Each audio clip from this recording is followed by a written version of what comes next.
Mr. Figueiredo, did I pronounce it correctly? All right, apologies. Yes or no? Is it true that you are currently under investigation by the Brazilian Federal Police for your role in the January 8th coup attempt? I don't know.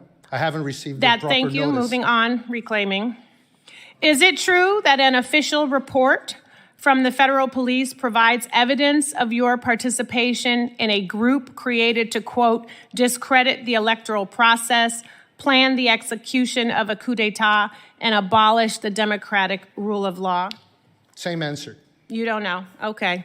Do you disavow the military dictatorship that ruled Brazil from 1979 to 1985? This has nothing to do with what we're discussing Okay, yes here. or no, please? This has nothing to do with what Yes we're or discussing. no? Reclaim. I can ask. This is my hearing. And I can Yes answer. or no? With all due First respect, Amendment I would rights, I hope can that there answer would be respect whatever I shown want. to the witness, too. Moving on. With all due respect for the witness and vice versa. Mr. Chair, vice versa. With all due respect to everyone involved in this hearing, I would like to say at the outset that this is not the hearing on Brazil that I believe we should be having today. The hearing I believe we should be having is one focused on the 200th anniversary this year of the bilateral relationship between the United States and Brazil, the two largest democracies in the Western Hemisphere. The hearing I believe we should be having is one focused on the many areas of cooperation between our two countries, on labor and workers' rights, climate and protecting the Amazon, combating hunger, poverty, and violence, and expanding sustainable and broad-based economic growth, stability, security, and peace throughout the hemisphere. Above all, we should be working to advance our critical partnership with Brazil in a spirit of mutual respect. Unfortunately, the framing of this hearing, which I believe presents a distorted view of Brazilian democracy and provides a platform to those seeking to undermine it, does the opposite of that. Rather than strengthening our relationship, a hearing like this serves only to damage and undermine it.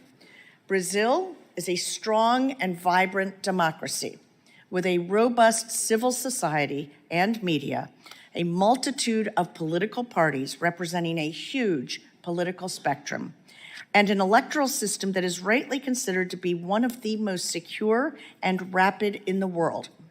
Like all democracies, including right here in the United States, there are healthy debates to be had about aspects of the country's institutions.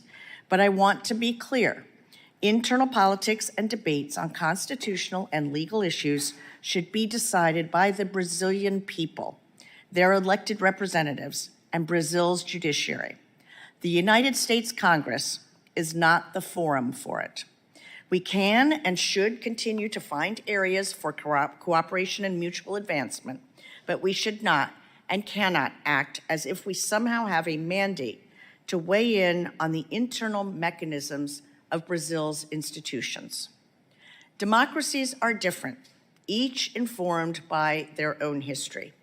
Brazil's 1988 Constitution was shaped by a military dictatorship that usurped power through a military coup and brutally ruled the country from 1964 to 1985. Many of the people who lived through these horrific years still remember state-led extrajudicial killings, disappearances, and torture.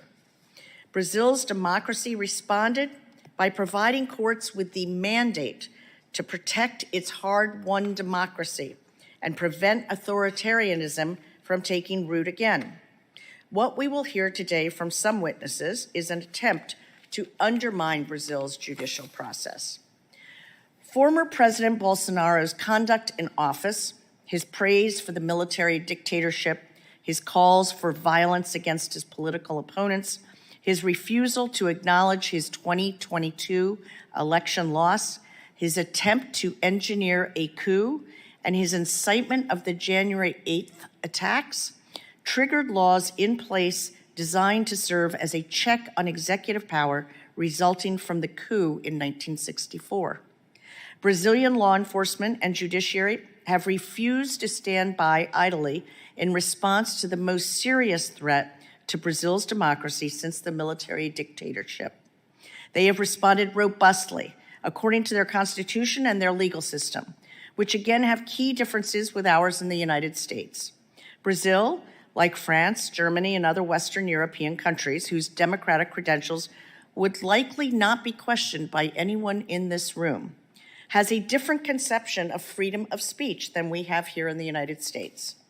Brazil's approach to freedom of speech, while broad, includes guardrails informed by this recent history.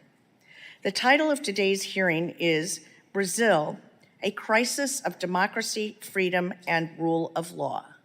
Mr. Chairman, respectfully, I would ask, where was the hearing about Brazilian democracy when we learned about then-President Bolsonaro's efforts to foment a military coup? Where was the hearing after supporters of former President Bolsonaro led a coordinated attempt to overthrow the country's democracy on January 8th, 2023?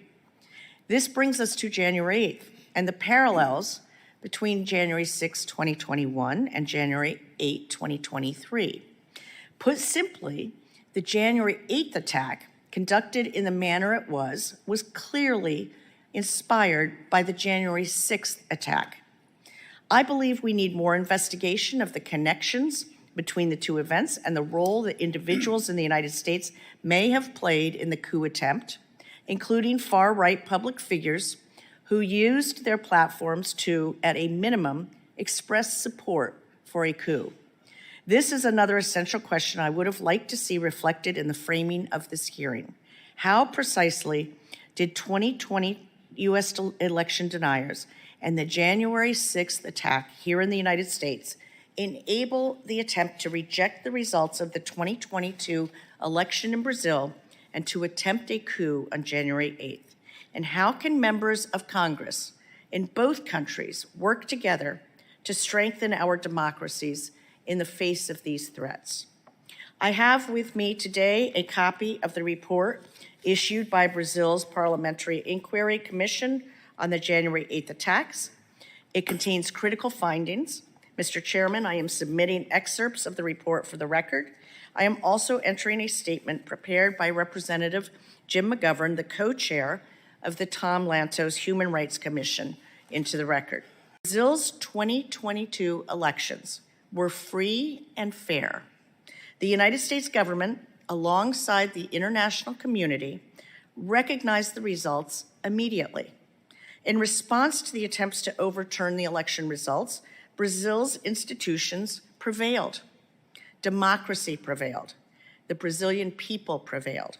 This is the vision that I intend to defend in today's hearing and beyond.